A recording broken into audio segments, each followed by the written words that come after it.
They say a woman's love is hard to read, but that's only true if you're chasing words instead of watching her actions. When a woman truly loves you, she doesn't always say it. She shows it in the subtle ways that most men miss. She gives you peace when the world gives you pressure. She respects your silence. She defends your name. She chooses you even when it's hard. These are not just signs of affection, they're signs of depth, loyalty, and emotional truth. In a world of superficial attraction, these 10 signs reveal a rare kind of love, one rooted in emotional intelligence, feminine psychology, and even ancient Stoic wisdom. If she gives you even a few of these signs, she doesn't just like you, she truly loves you. Chapter 1. The Quiet Assurance. Silius had never chased chaos. A man rooted in Stoicism, he believed in observing rather than reacting, and in valuing what was within his control, chiefly his own mind and emotions. That's what made Maya so different. She didn't demand attention. She didn't play games. She gave him something rare, peace. She didn't flood him with constant texts or try to dominate his time. Instead, she offered him space, and within that space, he found himself thinking of her constantly, not because she overwhelmed him, but because she didn't. Sign number 1. She gives you peace, not pressure. True love, Elias realized, was the absence of anxiety. Chapter 2. The eyes that stay. He had noticed it during an argument. Maya didn't flinch, didn't raise her voice, didn't weaponize silence. Instead, she listened. Her gaze didn't shift. It was soft, steady, and present even when emotions flared. "Do you even care how I feel?" Elias had once asked during a moment of frustration. "I do," she said quietly. "That's why I'm listening instead of defending myself." Sign number 2. She listens with the intent to understand, not to reply. Most people heard only to respond. Maya heard to feel. Chapter 3. Her time, freely given. Elias had dated before. He had known the thrill of the chase and the exhausting game of availability. But Maya gave her time generously, not out of obligation, but out of desire. She'd rearrange her schedule, show up without being asked, and make space in her life, without making it seem like a sacrifice. "You don't have to come," Elias once told her, when he had a long day of family drama. "I know," she said, "but I want to." Sign number 3. She chooses you with her time. Time, Stoics believed, was the most valuable resource, and love, real love, is shown in how freely it's given. Chapter 4. When she protects your name. One afternoon, Elias overheard Maya talking to her friend on the phone. The conversation had turned to him. "No," Maya said firmly, "he's not emotionally distant. He just thinks before he reacts. That's a strength, not a flaw." She didn't know Elias was nearby, but in that moment, he felt what love really looked like when it wasn't being performed. Sign number 4. She defends you in rooms you're not in. True loyalty is silent and strong. It needs no audience. Chapter 5. The Small Things Remembered. One night, Elias found his favorite rare tikka with cardamom waiting for him after a long day. He had only mentioned it once, in passing, months ago. "How did you remember?" he asked, surprised. "I didn't try to remember. I just listened when you spoke."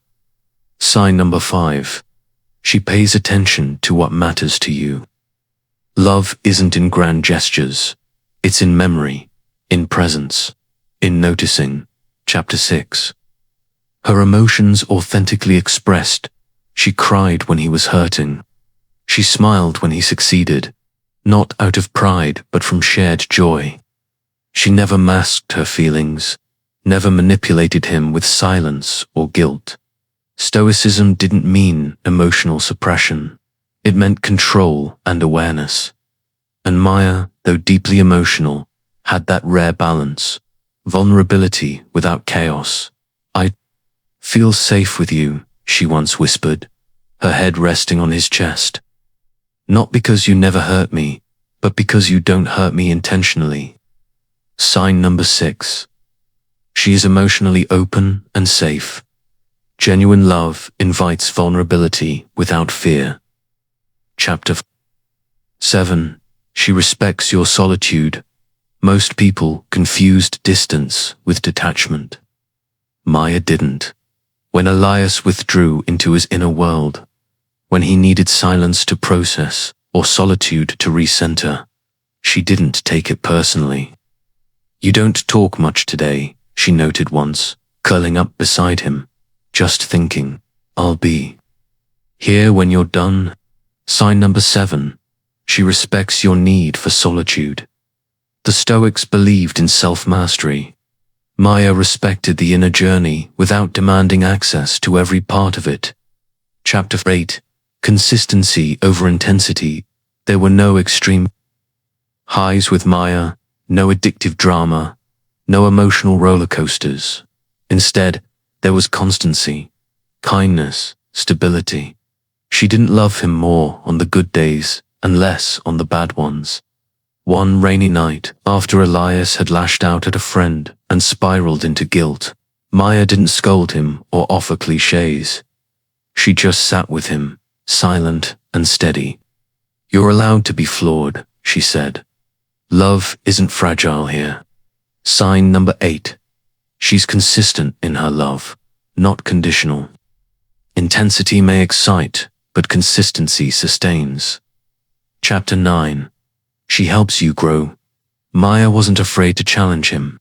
When Elias retreated into stubbornness or self-pity, she didn't enable it. "You're better than this," she'd say. Not with criticism, but with quiet belief. And she wasn't threatened by his growth either. She encouraged him to pursue what made him stronger. If it meant less time with her, "Grow, I'll adjust." Sign number 9. She supports your growth, even if it's inconvenient. A woman who truly loves you won't try to keep you small. Chapter 10. She chooses you. Again and again, not just once, not just in the beginning, but over and over, through disagreements, through doubts, through changes. "I don't love the perfect you," she told him. "I love the evolving you." There was no ultimatum, no fear of abandonment every time they clashed. Just choice daily, freely made. Sign number 10. She chooses you not for who you were, but for who you are becoming. And in the end, that was all Elias ever needed. Epilogue. The Stoic hearty Elias once read a line from Marcus Aurelius. "The happiness of your life depends upon the quality of your thoughts." He now believed something deeper. The peace of your life also depends upon the quality of the love you allow in. Maya's love didn't consume him. It centered him. It aligned with his Stoic path, not because it avoided emotion, but because it honored it with maturity. In a world loud with performance and pride, her love was quiet, intentional, real, and that, more than anything, was the sign she truly loved him.